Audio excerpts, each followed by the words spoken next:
Disney's new Mufasa movie offers glimpses into his father's past, but never reveals the full truth. Was he lost to the raging flood, or did a merciless enemy strike him down? Well, for starters, before Mufasa became the mighty king of the Pride Lands, he was just a cub with two loving parents, Afia and Masego. They weren't just leaders, they were his world, living in a quiet part of the Pride Lands, where life was simple and safe. Afia would tell Mufasa stories about a special place called Maleli, a land full of promise and peace. She believed it was where they truly belonged, a place where their family could be happy forever. Masego was a protective father, always watching over his son. He taught Mufasa the ways of the land, showing him how to listen to the wind, track footprints, and understand the world around him. But dreams don't always go as planned. The Pride Lands were unpredictable, and a great flood was coming, one that would change his life and the fate of his family forever. This flood came out of nowhere. One second, the ground was dry. The next, water was rushing in from every direction. Mufasa couldn't move. He had never seen anything like it. Afia shouted for him to come closer, but the water was already there, and before he could react, the current pulled him under. But Masego didn't hesitate. He lunges through the water, forcing his way toward his son, Mufasa. And even when the river pulled at his legs, dragging him down, he kept going. He reached his son just in time, just before the current could take him for good. There was no way out, not for both of them. Masego knew that, but he also knew what he had to do.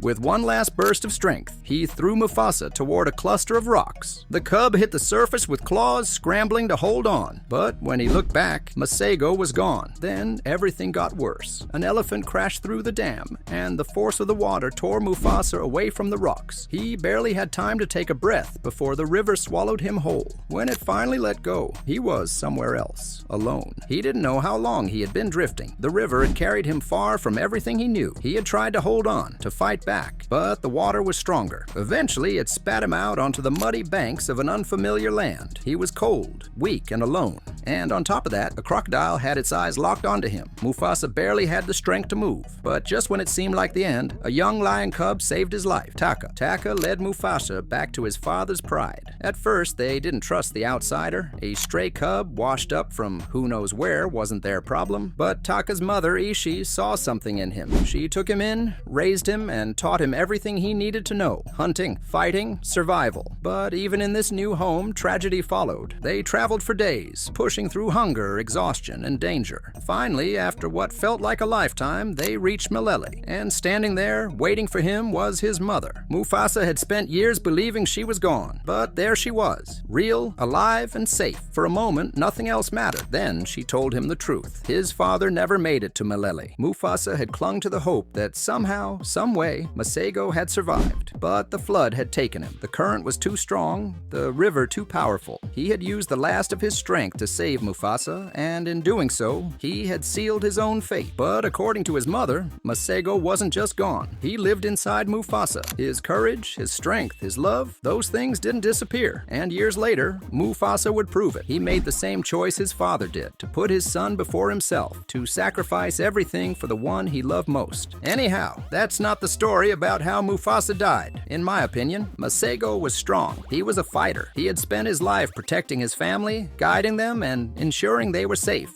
If he survived the flood, he wouldn't have just wandered into the unknown. He would have searched, fought, and never stopped until he found Afia and Mufasa again. But the world beyond Maleli wasn't kind. The flood had taken everything. If he made it out of the raging waters, he would have found himself alone in a land that did not welcome strays. Injured, exhausted, and without a pride to call his own, he would have been vulnerable. And then there was Kiros. Kiros and his group were not just any lions. They were merciless. They took what they wanted, killed without hesitation, and left no room for weakness. They moved like ghosts, striking when no one expected them. They were more than a threat. They were a force that entire prides feared, and they had no reason to spare Masego. Over time, Kiros and his lions wiped out multiple prides, leaving nothing but destruction in their wake. One of their most infamous attacks, Sarabi's pride. The devastation they left behind was brutal. The few survivors who escaped carried stories of what they saw. Stories of a pride torn apart, of lions who had no chance against Kiros' numbers. If Masego had crossed paths with them, he wouldn't have stood a chance, and if the outsiders had found him, he wouldn't have been given the mercy of a quick death. But something didn't add up. Afia had waited for Masego, holding on to hope, believing he would find his way back, but he never did. So if Kiros and his group had been responsible, why was Afia still alive? The outsiders didn't leave survivors. If they had found Masego and decided to kill him, they wouldn't have stopped there. They would have wiped out everyone connected to him. They would have gone after Afia too, but they didn't. And that made one thing painfully clear. Masego never escaped the flood. The water had already taken him long before any lion could. He had used every last bit of energy he had to save Mufasa, to throw him toward the rocks, to make sure his son had a chance. And after that, he was gone. Maybe he tried to hold on. Maybe he thought for a moment that he could pull himself out. But the river had no mercy. The force of the water only grew stronger, pulling him under, keeping him trapped in its depths. Mufasa had spent years wondering what had happened to his father, and when he finally reunited with his mother, he had his answer. Masego had lived on in his memories, in the strength he carried, in the lessons he had been taught. But he had not made it to Malele because he never made it out of the flood. In the end, his fate was sealed the moment he made his choice, the moment he sacrificed himself for Mufasa, and just like Mufasa, years later, he had died out of love. Scar's betrayal left him hanging from the gorge, moments from death, but even then, Mufasa's only thought was for Simba. He didn't fight for himself. He fought to make sure his son would escape. If he hadn't been there, Simba would have been trampled. Instead, his last act made sure Simba had a chance, just like Masego had done for him and for Mufasa. Masego was never truly gone. He lived on in Mufasa,